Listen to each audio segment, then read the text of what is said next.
नमस्कार, आप देख रहे हैं ग्रेटर जम्मू वर्चुअल और मैं पंकज खजूरिया।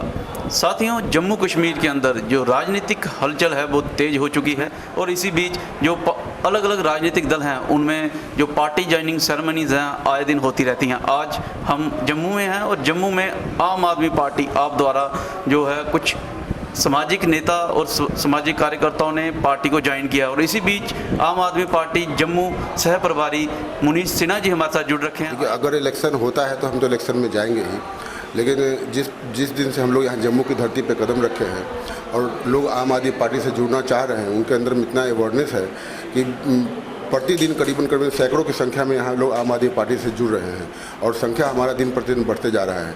उसको देखकर ये लगता है कि लोग जम्मू के वासी ये चाहते हैं कि आम आदमी पार्टी एक ऑप्शन के रूप में वो हमारे को देख रहे हैं। और जैसे कि आप सह प्रभारी हैं जम्मू के, तो जम्मू में ये ऐसा एक माना जाता है कि जो कश्मीर डोमिनेशन पार्टीज हैं या कश्मीर डोमिनेशन है वो है, जम्मू की आवाज़ इतनी बुलंद नहीं होती, तो उस पर आम आदमी का क्या स्टैंड रहेगा? देखिए, बहुत सारी बातें हैं जो इतनी सारी बात, ये सब पॉलिटिकल मसले हैं, ये पॉलिटिकल मुद्दा है जो इलेक्शन के दौर में आता है, इलेक्शन में ये बातें उठाई जाती है।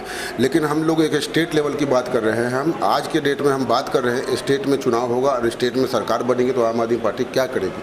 आज जो आप मुद्दे की चर्चा कर रहे हैं वो नेशनल मैटर है, वो नेशनल में जो सरकार बैठी है उनका मसला है। हाँ, हम जम्मू के जनता के हर सुख दुख के साथी हैं। अगर उनकी किसी भी प्रकार की जो जरूरत पड़ेगी, वो चाहे हर रूप में, सरकार के रूप में या आंदोलन के रूप में, हम उसके साथ रहेंगे। और आगे जम्मू के विषय में ज़्यादा बेहतर तरीके से हमारे कन्वीनियर जम्मू के ओम प्रकाश खजूरिया जी है, वो आपको बताएंगे। जहाँ तक आम आदमी पार्टी की राजनीति का ताल्लुक है, आम आदमी पार्टी ये समझती है कि चाहे जम्मू कश्मीर हो या कन्याकुमारी हो, देश के अंदर जो समस्याएं हैं लगभग एक जैसी हैं। युवाओं की समस्या कश्मीर के युवा की, जम्मू के युवा की और कन्याकुमारी के युवा की समस्या एक है। इसी तरीके से छात्रों की जो समस्याएं हैं वो पूरे देश में एक जैसी हैं। जहाँ तक पूरे देश के अंदर जो स्कूलों की हालत है, एजुकेशन की हालत है, वो सारी एक जैसी है। हमारा किसी एक खित्ते के साथ किसी समस्या को भिन्न करके नहीं देखते हम जनरल देखते हैं। आम आदमी पार्टी साइंटिफिक तरीके से समझती है कि कौन सी समस्या है और उसका साइंटिफिक समाधान क्या है। हम पूरे देश के अंदर हम आम जनता की राजनीति जब करते हैं तो तब हम एक खित्ते को लेकर सिर्फ राजनीति नहीं करेंगे। हम समझते हैं कि पूरे देश के अंदर जो आम जनता को क्या स्वास्थ्य सुविधाएं, एक क्वालिटी हेल्थ सर्विसेज मिल रही हैं, क्या सभी लोगों को, गरीबों को, मजदूर को, किसान के बच्चे को क्या एक क्वालिटी एजुकेशन मिल रही है जो हमारा संविधान कहता है, जिसके अंदर यूनिफाइड एजुकेशन सिस्टम है। क्या यूनिफाइड एजुकेशन के सिस्टम के तहत देश के अंदर एजुकेशन मिल रही है? अब देश के अंदर एजुकेशन, शिक्षा एक बिकाऊ वस्तु बन चुकी है, कमोडिटी है। एक खित्ते को दूसरे खित्ते से भिन्न नहीं कर सकते, ऐसा कहना है ओम प्रकाश खजूरिया जी द्वारा, जो प्रेसिडेंट हैं आम आदमी पार्टी के। सर, हमने देखा जब कोविड की दूसरी लहर आई थी तब जम्मू के अंदर जो मोर्टेलिटी रेट काफ़ी हाई था, केसेस कम थे, लेकिन कश्मीर में मोर्टेलिटी रेट काफ़ी कम था जबकि केसेस हाई थे। वो इंफ्रास्ट्रक्चर डेवलपमेंट की बात थी। इस पर क्या कहेंगे आप? हमारा ये है कि हमें हेल्थ सर्विसेज प्रोवाइड करनी है। हम कश्मीर को जम्मू के साथ कंपेयर करके नहीं मान चलेंगे। कश्मीर में भी प्रॉब्लम है। अगर 4 लोगों की वहाँ मृत्यु होती है तो 3 जम्मू में हो रही है, जो 6 जम्मू के, वो मृत्यु तो हो रही है ना। अगर वहाँ पे हेल्थ सर्विसेज नहीं मिल रही हैं कश्मीर के अंदर लोगों को, तो जम्मू के अंदर भी नहीं मिल रही हैं। मैंने कहा, हम समस्या को एक खित्ते के साथ भिन्न करके नहीं देते। नो डाउट, आज तक जम्मू कश्मीर के अंदर जो राजनीति होती रही है वो राजनीति क्षेत्रीय भेदभाव की राजनीति रही है। बट आम आदमी पार्टी का ये मानना है कि जब हम समस्या को समस्या मानते हैं, हम वैज्ञानिक दृष्टिकोण से उसका समाधान ढूंढते हैं, तो समस्या का समाधान वैज्ञानिक दृष्टिकोण से ही होगा, वैज्ञानिक तरीके से ही होगा, चाहे वो कश्मीर की है या जम्मू की है। लोगों की समस्या है, हमारी राजनीति लोगों के साथ है, आम जनता की राजनीति हम करते हैं। आम आदमी पार्टी देश के नागरिकों के डेमोक्रेटिक जो अधिकार हैं, जो लोकतांत्रिक अधिकार हैं, उनकी बात करती है। अगर कहीं भी लोकतांत्रिक अधिकारों का हनन होता है, जम्मू कश्मीर की बात नहीं, देश के अंदर कहीं भी लोकतांत्रिक अधिकारों का हमारा हनन होता है, तो आम आदमी पार्टी एक पॉलिटिकल पार्टी नहीं, एक एक्टिविस्ट एक कार्यकर्ता बन के आम आदमी पार्टी के पदाधिकारी कार्यकर्ता बन के बाहर आएंगे। तो हमारा प्राइम फोकस जो है कि ह्यूमन रिसोर्सेज डेवलपमेंट पे। ह्यूमन रिसोर्सेज डेवलपमेंट के लिए क्या चाहिए? ह्यूमन रिसोर्सेज कब डेवलप होंगे? जब हेल्थ मिलेगी, हमारी बॉडी की डेवलपमेंट होगी और हमारे ब्रेन की डेवलपमेंट होगी, और दोनों के ऊपर आम आदमी पार्टी का फोकस है, health and education. Health and education, क्या यही आपका मेन एजेंडा रहेगा अभी जम्मू कश्मीर की राजनीति में? किसी भी राष्ट्र की तरक्की के लिए, किसी भी राष्ट्र की तरक्की के लिए, मैं जम्मू कश्मीर की बात नहीं कर रहा हूँ सिर्फ, मैं किसी भी राष्ट्र की तरक्की के लिए अगर कोई बुनियाद है तो वो है ह्यूमन रिसोर्सेज। अगर जापान के पास आज कोई नेचुरल रिसोर्सेज नहीं है तो जापान ने सबसे ज़्यादा जो इन्वेस्टमेंट करी वो नेचुरल रिसोर्सेज की, वो ह्यूमन रिसोर्सेज की करी, और सबसे ज़्यादा टेक्नोलॉजी वो जापान बेच रहा है। आज जम्मू कश्मीर की बात करते हो, जम्मू कश्मीर के आप देख लीजिए, आज सबसे बड़ा जो सरकारी इंफ्रास्ट्रक्चर हमारे पास डिफंक्ट पड़ा हुआ है, सरकारी स्कूल। आपके इर्द गिर्द के जितने सरकारी स्कूल पड़े हैं वो डिफेक्ट पड़े हुए हैं। उन सरकारी स्कूलों के अंदर जो अध्यापक और अध्यापिकाएँ वो कितनी सैलरी ले रही हैं और अपने बच्चे कहाँ पढ़ा रही हैं। जो 80,000 रुपया 1 लाख रुपया तनख्वाह लेने वाले अपने बच्चों को उनकी मजबूरन आप उस स्कूलों में पढ़ाना पड़ रहा है जहाँ 20,000 रुपया, 10,000 रुपया, 15,000 रुपया तनख्वाह खुद वो। पर क्या ये सरकार का, जो सरकारों का, मैं कहता हूँ सरकारों का और इस व्यवस्था का जिम्मेवारी नहीं है कि उस जो हमारा जो इतना बड़ा इंफ्रास्ट्रक्चर पड़ा है, जो डिफेंस पड़ा हुआ है, उसको एक्टिव किया जाए, उसको फंक्शनल किया जाए और लोगों को उस सरकारी तंत्र के अंदर जो हमारा कॉन्स्टिट्यूशनल राइट है वहाँ पे हमें एजुकेशन दी जाए। जम्मू ये जानता है कि आपने आज तक पेरेंट्स के और स्टूडेंट्स के मुद्दे को आगे रखा as a activist, social activist कह लीजिए, लेकिन अभी तो आप पॉलिटिकल एक्टिविस्ट हो गए हैं, तो आप आगे का एजेंडा किस तरीके से देखते हैं? देखिए, मैं आपको बता दूं कि मैं एक ऐसी पार्टी में आया हूं जहां फ्रीडम ऑफ स्पीच है, जहां पे हमारे अरविंद केजरीवाल साहब ने साबित कर दिया है कि शिक्षा का जो स्तर है वो कहां तक पहुंचाया जा सकता है, और वो आगे भी कोशिश कर रहे हैं उससे भी ज़्यादा वो शिक्षा का स्तर लेके जाएं।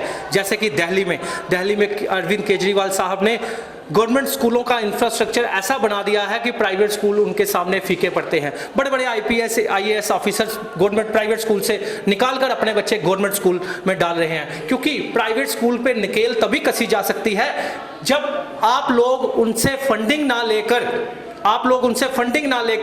आम आदमी का भला करेंगे। तो वही अरविंद केजरीवाल साहब ने वहां किया, और उसी से प्रभावित होकर हम लोगों ने ये पार्टी, आम आदमी पार्टी ज्वाइन करी है। और मैं पेरेंट्स को कहना चाहता हूं, आप लोगों को मेरा, अमित कपूर का, आम आदमी पार्टी का पूरा सहयोग रहेगा पूरे जम्मू कश्मीर के पेरेंट्स के साथ, क्योंकि हम ये मुद्दा बिल्कुल नहीं छोड़ेंगे। हम शिक्षा को उच्च स्तर पे पहुंचा के रहेंगे, इन प्राइवेट स्कूल की लूट खत्म करके रहेंगे, इन प्राइवेट स्कूलों पर नकेल कसवा कर रहेंगे।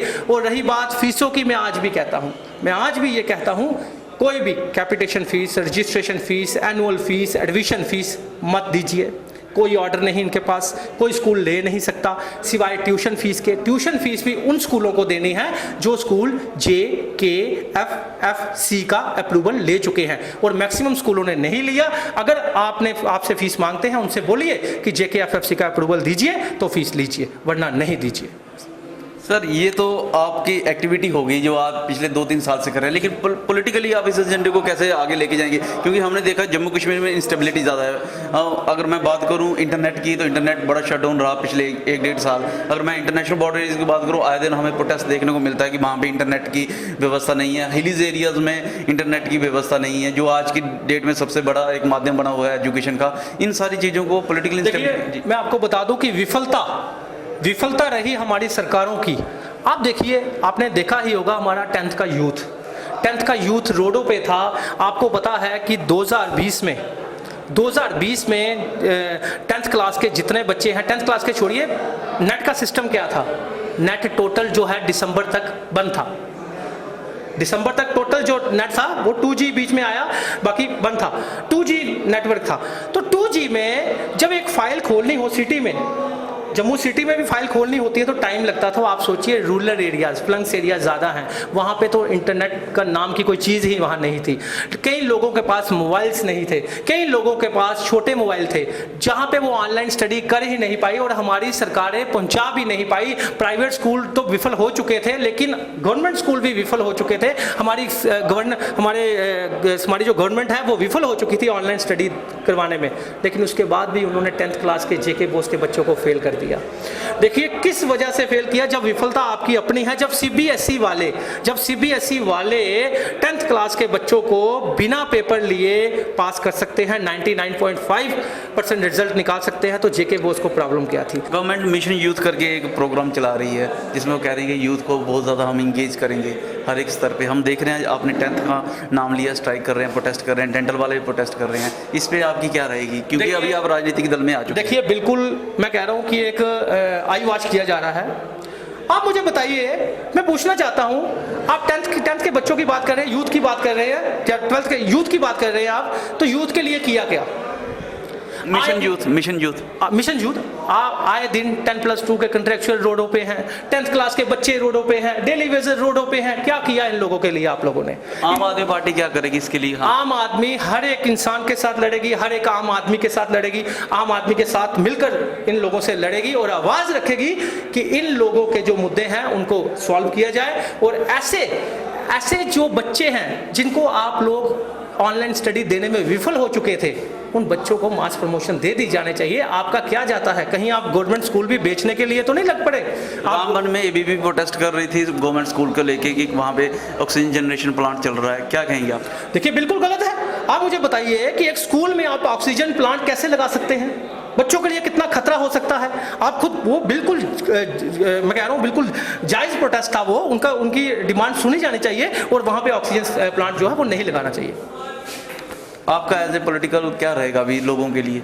देखिए पहले एक दायरा था, पहले सिर्फ एजुकेशन शिक्षा के ऊपर आवाज़ उठाते थे, अब हम बिजली पानी, सबसे पहले हमारे ये चीज़ें शिक्षा, बिजली, पानी, हेल्थ, क्योंकि ये चीज़ें करप्शन, इन चीज़ों को रोकना बहुत ज़रूरी है, इन चीज़ों को बढ़ावा देना बहुत ज़रूरी है, समाज में सुधार करना बहुत ज़रूरी है। ये चीज़ों पे अकेले हम नहीं लड़ सकते थे, इसी वजह से हमने दायरा अपना बढ़ाया। पहले हम शिक्षा पर लड़ रहे थे, अब दायरा बढ़ाकर हम इन सब चीज़ों को लेकर एक आम आदमी पार्टी की छत्रछाया में हम लड़ेंगे। धन्यवाद सर। Thank you. ये थे अमित कपूर जी, जिनका ये कहना है पहले तो सिर्फ शिक्षा को लेकर लड़ते थे, लेकिन अभी बिजली, पानी, रोड, सड़क, हर एक चीज़ को लेकर वो आगे तक जाएंगे, मुद्दों को उठाएंगे और आम जनता की आवाज़ को मजबूत करेंगे। आप देखते रहिए ग्रेटर जम्मू वर्चुअल। कैमरामैन काका जी के साथ मैं पंकज खजूरिया। जय हिंद।